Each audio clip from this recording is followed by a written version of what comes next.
me because I just feel like you through it. Doesn't help that you don't listen to me. We'll go ahead and get started. Welcome. This is Crafting Connections Social Media Synergy for cosplay creators and small business success.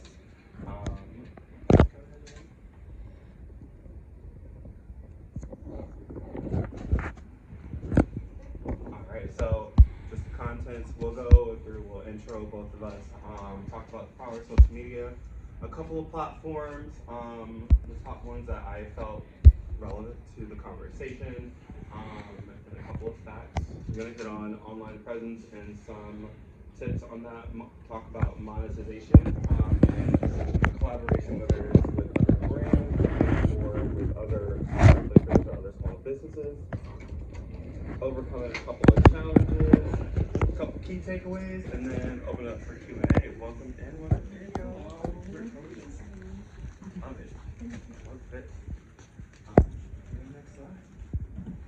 All right, so first off, my name is Mark. I also go by the Blurred Magician, but I am the one half of this, but mostly this is kind of my idea of helping people out with digital content and being in the digital communication space. For the past 10 years, I've been in social media. I worked at a very well-known university in the Midwest as their social media manager, and then went on into the agency life. And so the last year or so, I've been doing some consulting, and I work for a school district. But yeah, been working, like I said, 10 years in the space. Hi, I'm Honey, Honey for short. I've been a cosplayer and content creator for 5 years. I would definitely say my journey into cosplay and content creation is not always consistent, but is definitely, I feel like I have more do what I want because I think this is my philosophy for it. I very much content create primarily for myself. But yeah, so I mainly, most of my content is I'm into body painting, wig making. I just started sewing and competing recently, and so that's a little bit about me. This is our fourth year going to BlurredCon. It's really good. My first year as a panelist, or second year as a panelist. While I am gonna share that same note about the consistency. I love working for other folks, other brands, but I am not always the most consistent with my own social media, just because I am very busy working for other folks. But yeah, hopefully this.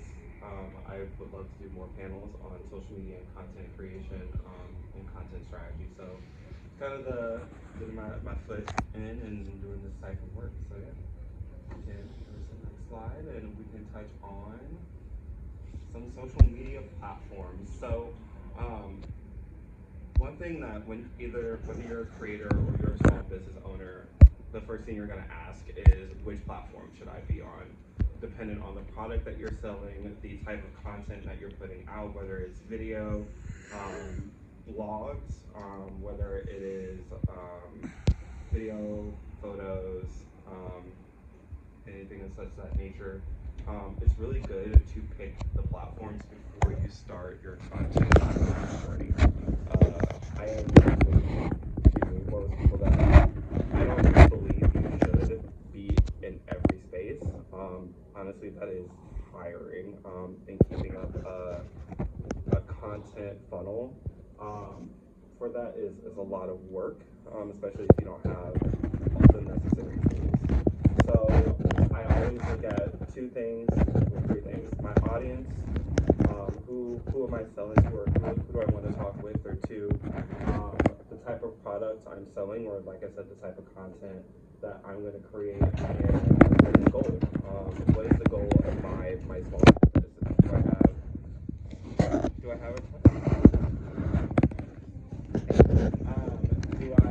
am I more visual? Do I have a service that I would like to blog about? Or is that product need to go on an online selling store where I have like profiles with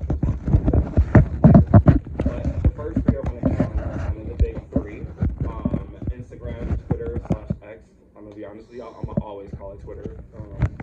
Period. And Facebook. So with Instagram, starting first, it's a visual app, photo, videos. More in recent years, we've seen more graphics start being posted on there. I've seen brands and content creators also utilize photos in their graphics. Because we know that the algorithm wants you to post an actual photo or have a person or a item, a physical item in their photo. So they'll use graphics, but they'll use some cutout of either themselves or the product that they have. If they're going to have an infographic, quote graphic, it's a great place to go live. They just released the broadcast feature within the last 2 years, which I believe is like the IGTV feature that they got rid of a while ago, in platform editing and also hashtag searching, especially when you're trying to expand your reach and use relevant hashtags for your photos or videos or your posts. I think that's mainly what you do. Instagram. Instagram is where you'll find majority of my work. And then I moved on to TikTok because I have a habit of scrolling on there for hours either way. Even when they started doing the, hey, you've been on here for a long time, yeah, I'm gonna be on here even longer. So I'm gonna just keep scrolling. And so when TikTok started happening, because it was, the 5-second videos, at the same time, Instagram was starting to make, their own reels and things like that. So I would just start transferring a lot of my stuff to TikTok. So that's how I ended up on TikTok.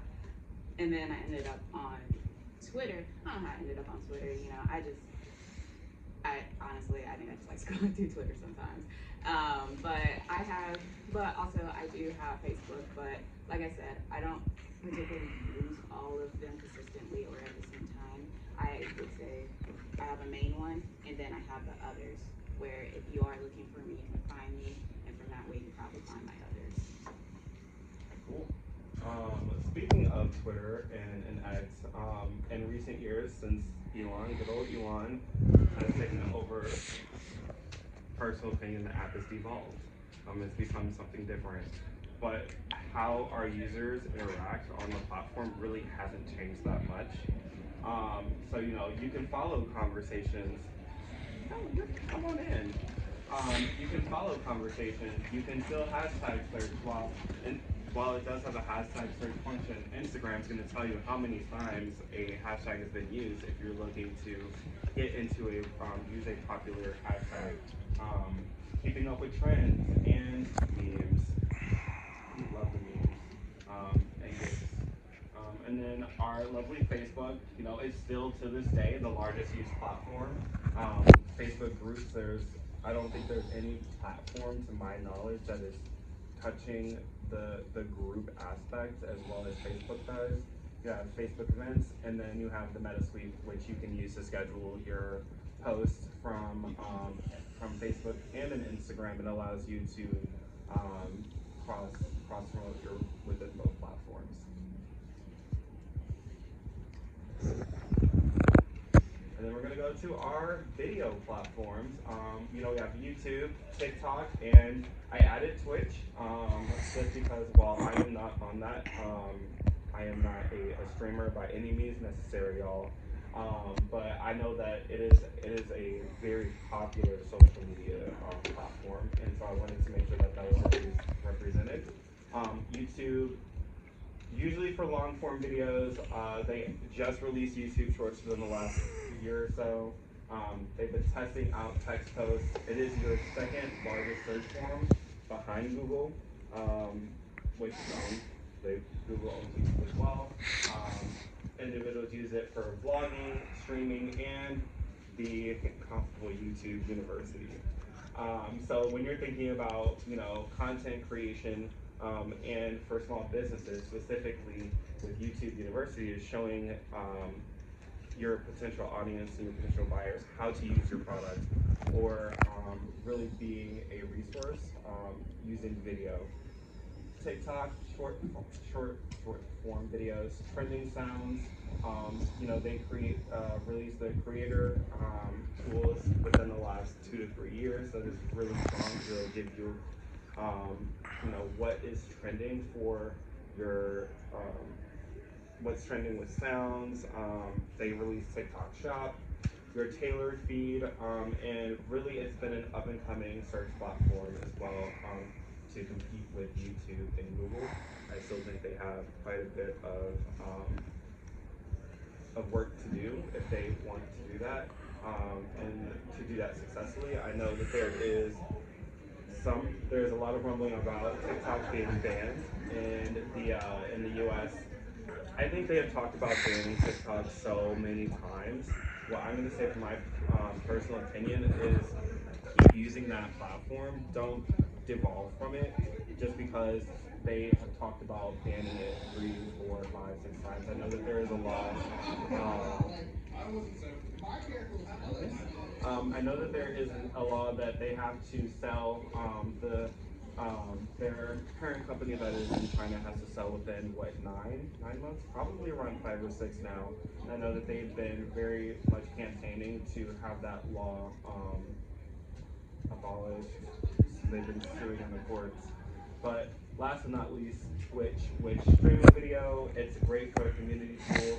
It actually integrates with other apps, so you're able to broadcast your stream to YouTube, if you will. You're able to also cross promote onto Facebook and Instagram.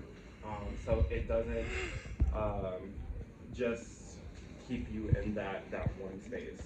And then it's great for niche, and really great for monetization. You know, I know once you get a certain level of followers or engagement, you're able to make income from engaging with your audiences. And so I just wanted to make sure that I included that. Now, Big Six, okay, have been used. Are there any other social media platforms for content creation or small businesses that you all think that should be on this list? Maybe Patreon, because you can own your content and have your own price point. Yeah, I love it. We're gonna talk about Patreon in a little bit. Okay, So you're ahead of the game. I've heard of Kick. Kickstarter or No, just Kick. Kick? Okay. It's a mini Twitch. Mini Twitch. Yep. Okay. The Good. regulations are less on Kick. That's why you can use it more so than Twitch. So anybody who gets banned on Twitch usually goes to Kick because they have less regulations. Okay. Pinterest. Pinterest? Oh, okay. Yeah, Pinterest. Good. Okay, good. Substack? Yeah. Okay. You can also use Medium as well. That's a really good platform. Discord. Yes. Yes, okay. I love me some Discord. Great. Those are great examples.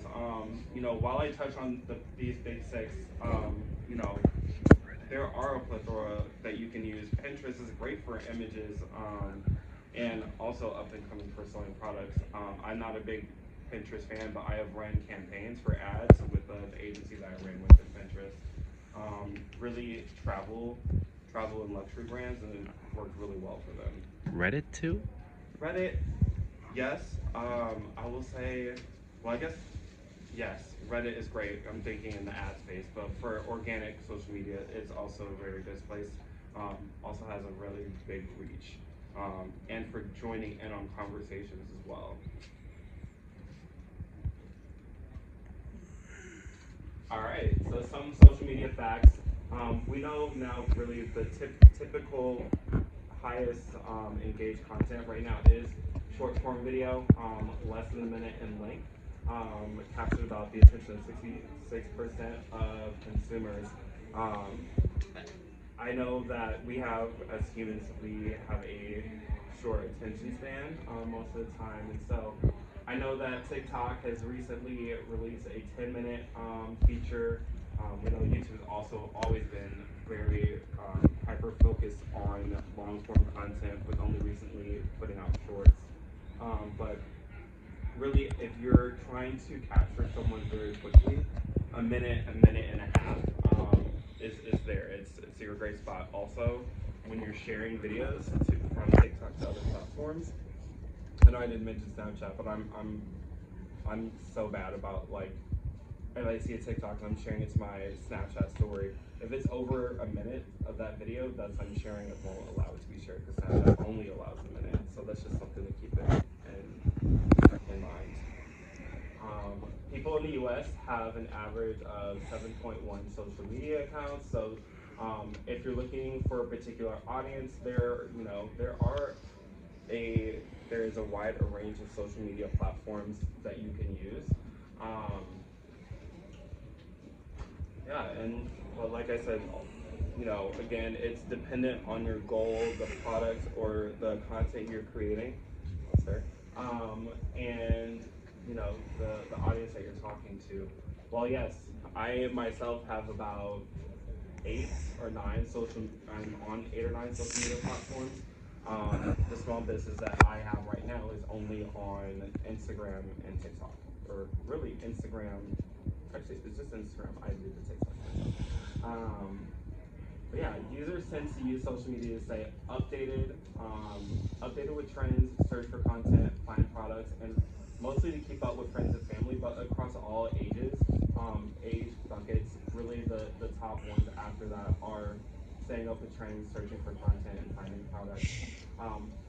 Keeping up with friends and family, especially if you have a business, a small business, is that power of sharing with your family and friends. Really, really utilize them. Expand. I'm going to talk about this later. We're going to talk about this later, but really expanding your reach. Really utilizing those folks to your advantage. 84% of people that are between 18 to 19 have at least one social media site. 77% of businesses use social media to reach their customers. There's a repeat. Oops. All right. So just a couple of small facts. We can keep going to the next slide. Does anyone have any questions so far? Terrible about that. Yeah.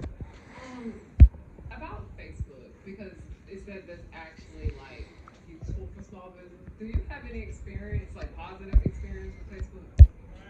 Yes. It takes, if you're a small business starting out, I will say it is,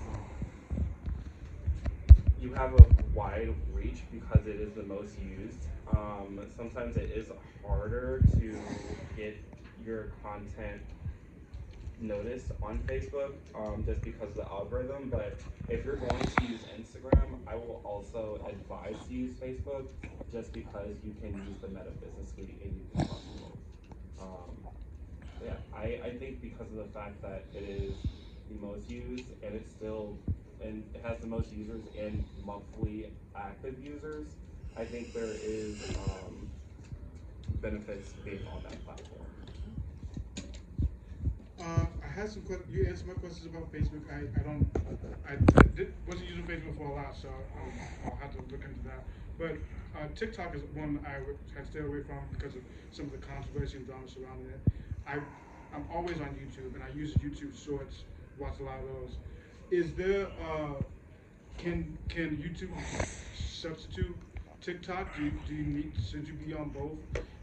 Am I missing out if I only do YouTube Shorts? So because of the fact that YouTube Shorts is rather fresh and it's new, there's some learning. So I'm gonna say it depends on your capacity. If you're thinking about choosing one rather than the other, if you have more long form video content that you could turn into clips of shorts, then there's a benefit with also being on YouTube and TikTok. If your videos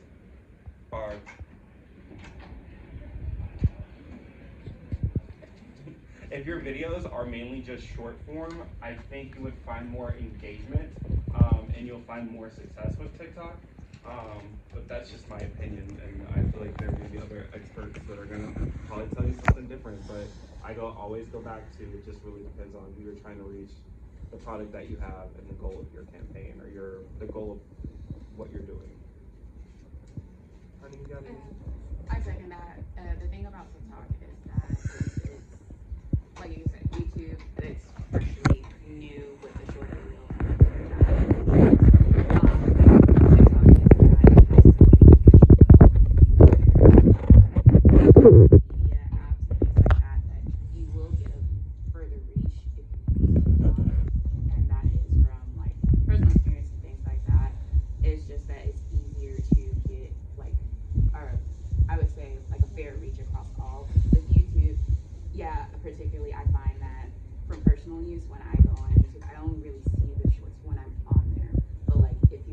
even like when you Google something and things like that, sometimes your TikToks do pop up like in Google form and things like that, which is what you want because you want the reach. But on YouTube, it's not, that visibility is not quite there yet. What's your opinion, both of you? Question on both of you. What is your opinion on Instagram Reels? So, Reels for me, I would say it took me a while to get into Reels, but I find that I like them now that I understand. So the thing about Reels is that understanding your personal algorithm and how your reach goes across, and I will say that, you know, if you make a business account, you turn your account into a business account, it will show you who is all looking at your content, your demographic, who's all looking at it when you're posting, and you can actually test your posts like times a day and see how far you reach, when are your followers and things like that, your friends and family are on. And so when you start taking in consideration that, it really helps, and that's what makes Reels, that will make you like Reels better. Because essentially Reels are basically TikToks in a way, and that's why I mentioned earlier, if I do a Reel, more than likely you're probably gonna see it on TikTok as well, because you can transfer them back and forth. You have to play with the platform a little bit because, you know, video resolution and things like that. But think about it as a TikTok basically. I need to add something. For Instagram Reels, I remember doing a 3-hour panel, and it actually stuck, as opposed to TikTok, where TikTok has, as you said, a 10-minute limit, especially when you do it live. And then the other thing is, for Instagram Live, if there's very bad service, you run the risk of losing it into the abyss and not save it. So that's what happened with me.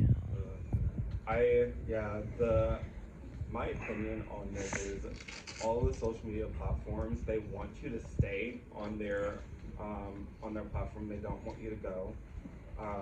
I've known a lot of times when you directly post from Twitter, TikTok, then ask you to share your TikTok to Instagram or to Facebook. What'll happen is once it gets posted, that platform that it's going to will deprioritize it in others' feeds. And so one thing that I have learned to do is, TikTok now allows you to download your videos before you put them on there. And then another thing that we used to do at the university that I worked for is we filmed it. The TikTok with the video that we were going to post, we filmed it outside of the platform and then posted it in the platform. Sometimes you do that and you have the potential to be deprioritized, but the brand that we had was so not notable that I never saw that. So you might not have the same experience. On the Instagram, do you mean stories or to links to all?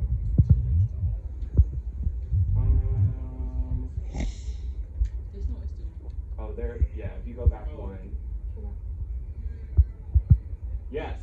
So, Instagram used to have where you could not post links in your stories unless you had 10K followers. And now they allow that. I think that's been in the last 2 to 3 years. So thankfully now anyone that has a profile, does not matter what your follower count is, you can post your links in Instagram. You can also post hashtags in your stories along with links, along with mentioning. I think the stories feature in Instagram honestly has gotten so much better in the last 2 years.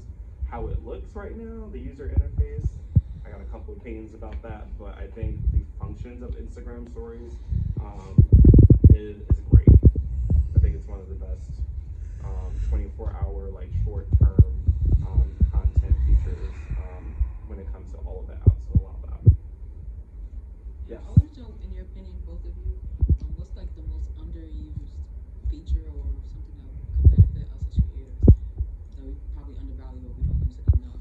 Analytics. Analytics, yeah. Mm-hmm. I agree. That was my biggest thing. I was starting out, like I was saying, on the Reels portion. Once you start realizing your type of analytics, it gets so much easier. You'll see the engagement that you really want. Any advice in doing so? So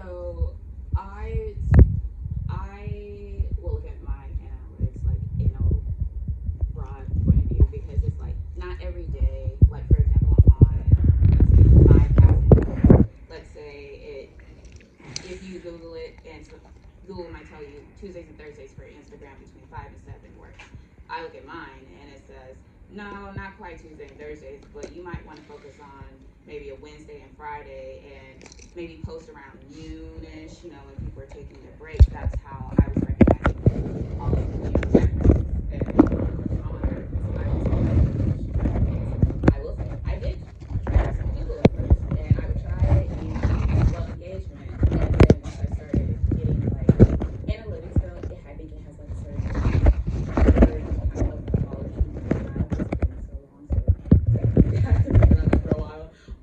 But once you have that and you can see what's going, I would definitely look at that, play around with it as well, like post at different times, and you can see what works better for you. But also, that can potentially change like your algorithm. You might even see like different types of engagement if you play around with it. Yeah, before we go to the next question, I got a little bit more on analytics. But the amount of times you look at analytics is also important, and how you note your profile. Like there are personal profiles, and then there are creator profiles. There's business professional profiles.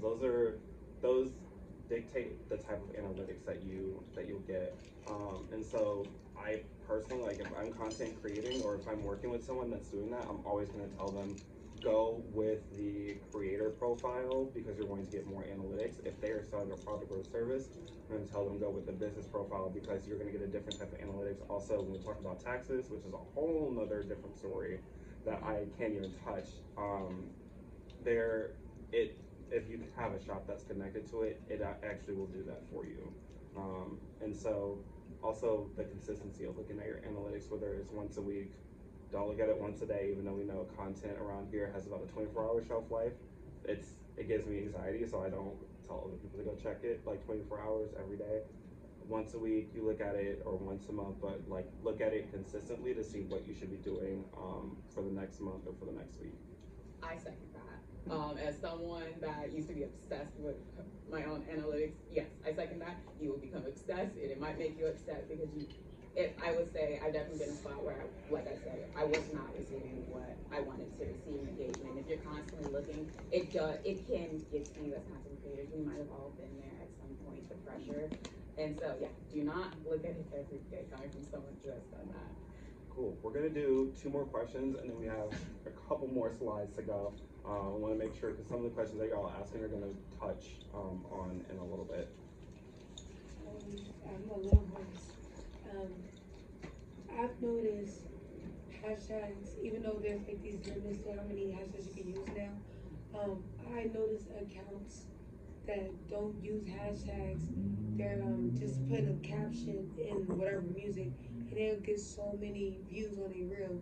Meanwhile, the reel with the hashtag, whether it's 3 or 30, they'll get some type of engagement, but most of the time it's on the low end. So I wanted to know y'all point of view of how we should do reels now. Should we still do the hashtag research, or should we just focus on letting the algorithm find our audience? I think it's a mixture of both. Yeah, that's a good question. I really think it's a mixture of both. One, you don't really, I talked about using hashtags to expand your reach, but you brought up a really good point, and it's also the research that goes into the content that you want to post. A popular hashtag is going to have so many photos or so many posts that you can look through to see what has been popular. But like you said, really, it is about the algorithm, the time that you're posting, the caption that you have, the sound that you're using. Is it a sound that is popular in that moment? Yeah, I think it's really a mixture. And then final hand up. I'm gonna. So as far as like TikTok versus Reels, because I noticed now that TikTok you can't use certain audios from certain artists because you have to be, I think, a certain follower count or something per se.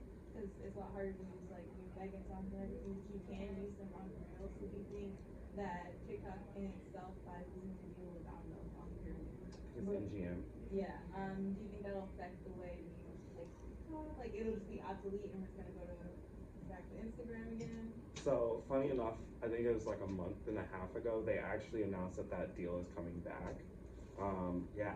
So it was a complete difference when the day that they took off the music, the next day, I could still see videos, but the sounds were not there. Yeah.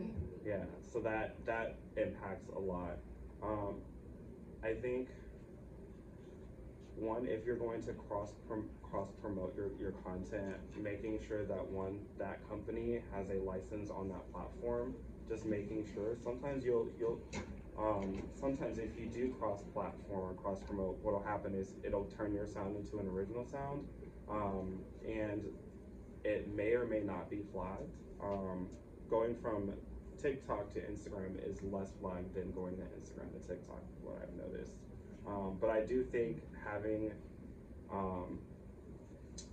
that deal that they had, I think it was very beneficial. Do I think that I think that what ended up happening is people started focusing less on the sounds and more the actual the content that they're producing, if that makes sense. What is the actual subject of their video? So just like we've seen in the last month, maybe 2 to 3 months, instead of using popular sounds, they're taking some video that just went, you know, I'm not a fan of this word, and so I probably will only use it this one time, but going viral in like a 24-hour span. Gosh, what's a really good example? There's one that's been about like gender reveals, that was really that's been taking off, and people will copy that style, not copy the videos word for word or directly, but having that style or the subject of the videos because of the fact that that other video got so popular. I'm seeing trying to not use that word. They'll try to not replicate, not copy, but they'll try to use that type of video to get other engagement off of the original video. Does that answer your question? And I have something to add to that, which I'll touch on a little bit more. We do have another slide, but there are ways to get around the sound thing without it, like, because I've definitely been a person, I brought a sound over that wasn't there, and so far it's worked for me. So, but we have another slide that's going to touch on that a little bit, so I'll talk about it a little bit more later. Cool. But that we answer your question. Yeah. Okay, cool. All right, let's keep going. I think we're on content in action. Oh, this doesn't have sound. Oh, that is so sad. Okay. Okay. Okay. So yeah, we have a couple of examples about, you know, content action. We have the Megan Thee Stallion and the Sailor Moon that had well over 10 million views and over, I think, 1.7 the last time I checked, or maybe even 2 million likes on TikTok. We have one of the cosplayers that is here this weekend. I did ask them for their permission in our attendee group chat. And then one of my favorite brands, Blurred Fam. We have Honey Honey in her Beyonce's Alien Superstar, Real, and then the small business that I own with my madre, my mom. We own a scent brand called House of Scents, and so we were just announcing that we are starting to go into our era of making our own candles, because we typically have worked with a woman in California to create our scents. And so popular sounds, eye-capturing visuals, with BlurredCon, you know, it is a popular time, obviously, because it's the con, so posting about that as we're upcoming as well. So just a little bit of content in action. You know, like we said, we have product and a graphic, popular sounds, and, you know, in the time. So Beyonce had just released Renaissance. Bless to her. And so Honey Honey captured that really well. The other video for House of Scents, I promise you I can't even remember the sound now, but it was very popular in that like 2-day period that I had seen it, and so just capturing off of that popularity.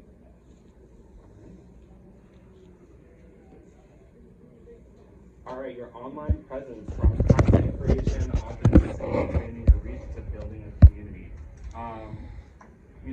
we started about content creation and talking about photo, video, whether you're making a graphic. A lot of the times, we know that the bigger creators have very expensive cameras, very expensive equipment that they use. But I promise you, this works almost as well if you were in the right time, using the right sound. There's Photoshop that people use, but I personally use Canva. I love me some Canva. I know that people it gets the job done. Period. And for me, it's just ease of use.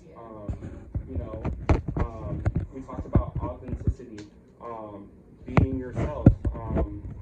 We can spend time being anyone else and trying to get popularity off of them, but really being yourself, showing up as yourself, showing up with your product or your service, and not trying to, like I said earlier, replicate the next person or the person before you. That is kind of the second step. Creating your content, posting it with authenticity, and next is expanding your reach, using those hashtags, going in communities. Facebook groups, like I said earlier, have been a godsend for me. One, because of the fact that I've been able to connect with other candle makers and other scent brands to build off of the success that we've had at House of Scents. Even though we might have the same product as the next person, we don't necessarily have the same audience or the type of product, really, because there are 1,001 ways to make candles and other scent products. And then really, last but not least for me, it's about building a community. At the end of the day, I feel like when you are building your online presence and people are engaging with you more, what made us successful in our team at the university was really engaging with our community. I mean, it was already there before I started, and it's there now even after I left, but really what we built and what I feel like made it successful in that era is really just getting, engaging with our audience where they were, whether they were tagging us, whether they were talking about our brand, because, I would do searches every now and then, or talking about a particular event that went on that campus. We were able to really build that community, and that's what keeps people there. That's what keeps people shopping with you. That's what keeps people interacting with your content as you post it. Any thoughts? I just agree with authenticity. Honestly, just be yourself. Like, truly, just do what you want to do. Because, like I said before, it's very easy to start feeling like pressure, like you gotta keep up, like you have to be posting certain things. And it only works to a certain point, because then you're pushing yourself and then you're gonna experience burnout, and then you're not gonna want to do this at all or if not put on that, then you lose out on what you really like. So really, I'm a promoter, cheerleader, authenticity. If you need someone to ever tell you just to be yourself, I am here for you. Trust me. Look, so I'm always here to promote that. I might start making some stickers, start handing them out.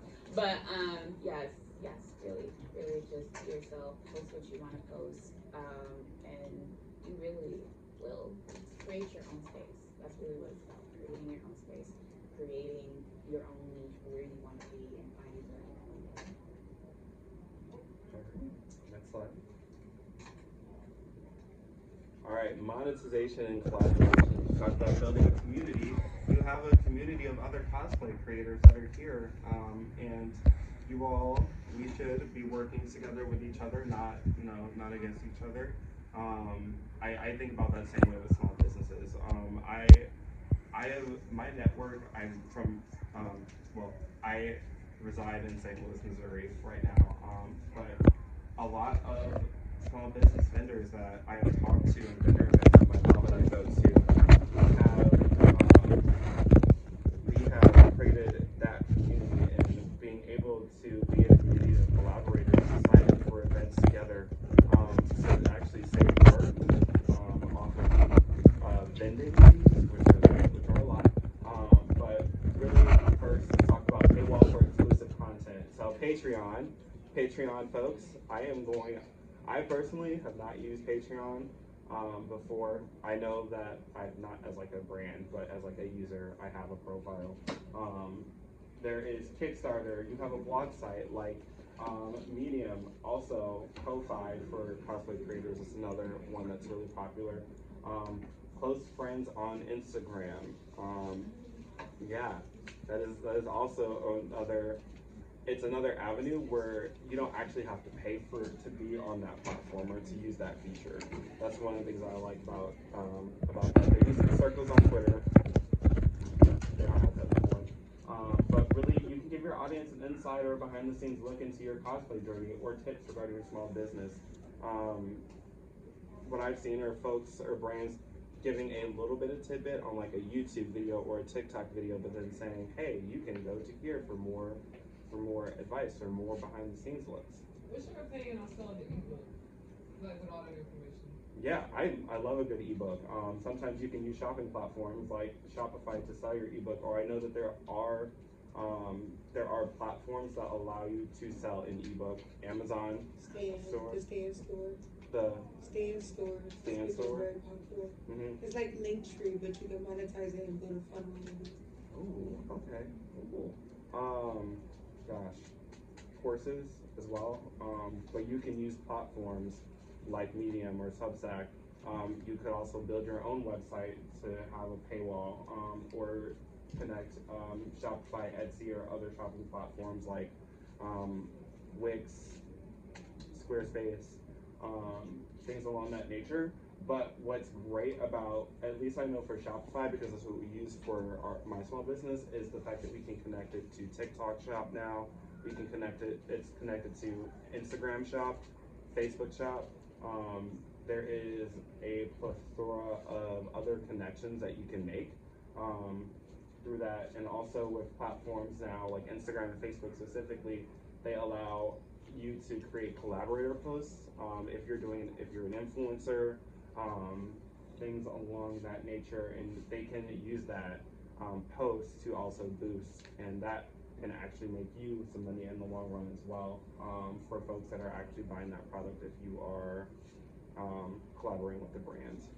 I actually use Fiverr for like hot courses because that's instead of like trying to sell a giant ebook, even though I do have an ebook, you can just be one-on-one and it's a smaller like payment amount. And I noticed that the paywall is too crazy, like they're not waiting an extremely long time for money. Yeah. But also with like publishing an ebook on Amazon, the royalties is gonna take a while depending on when you publish it. Because I don't get paid until August, so you sitting here if you publish a book on Amazon. Ooh, okay. Good point. I think the community in general, I think they're losing a clarity on what an influencer is. Someone called me an influencer all because I have almost 3,000 followers. I don't think I'm an influencer. So what constitutes an influencer? Ooh, influencer versus content creator.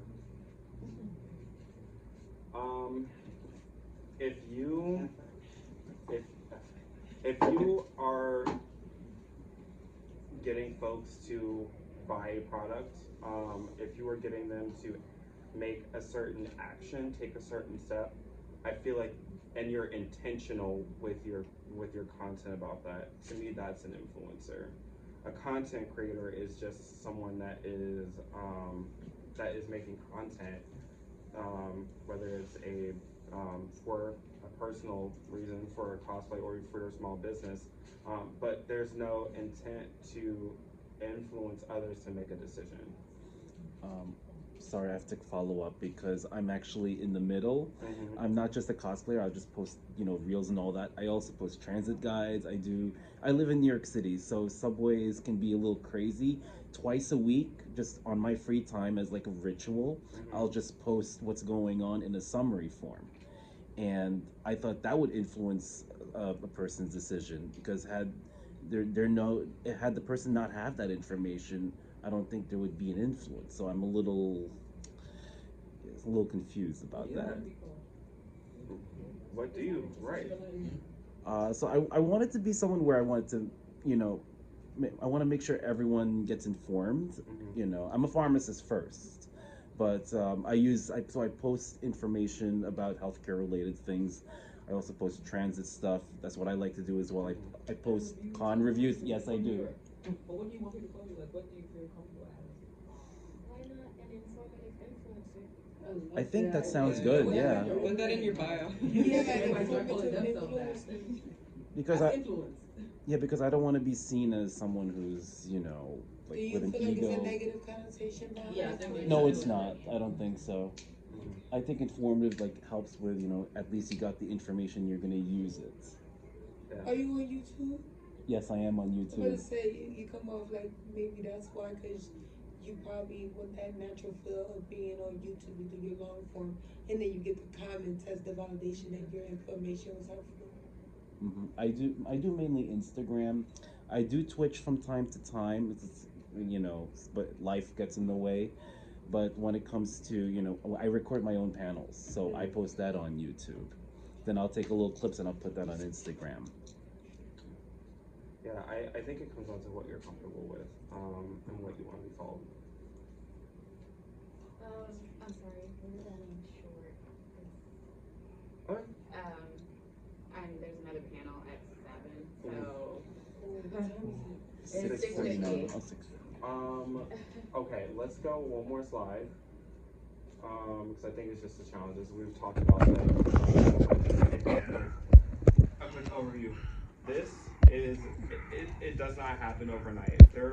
Imposter syndrome. I have had it several times. You don't have to be everywhere. Like I said, pick your platforms. It does not matter what the next person is doing. You do what matters for you and what you have the capacity to. And if you don't have time to post every day, there are other things to give you, content schedulers and social media platform schedulers. Oh, those are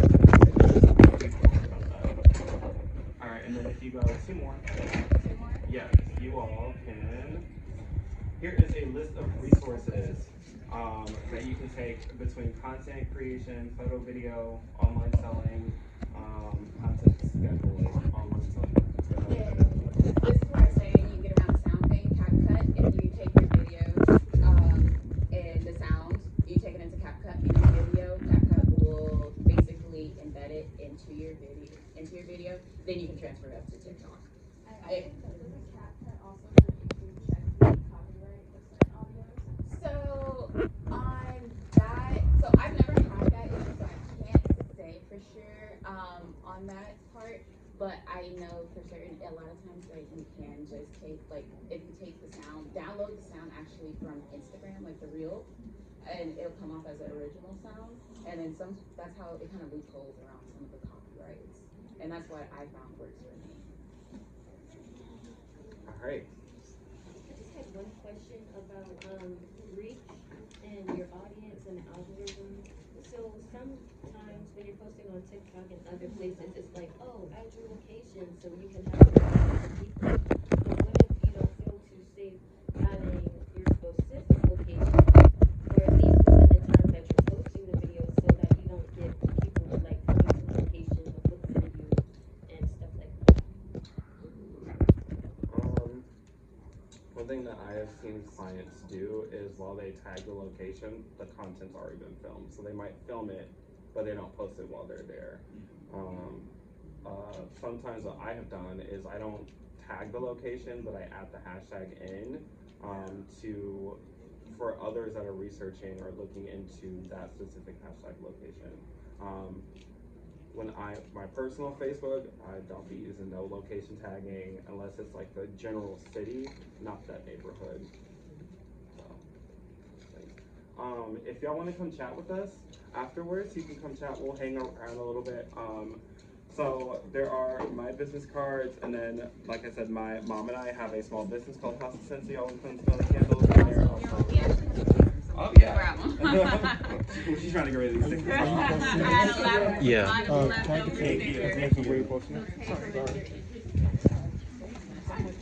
Thank you.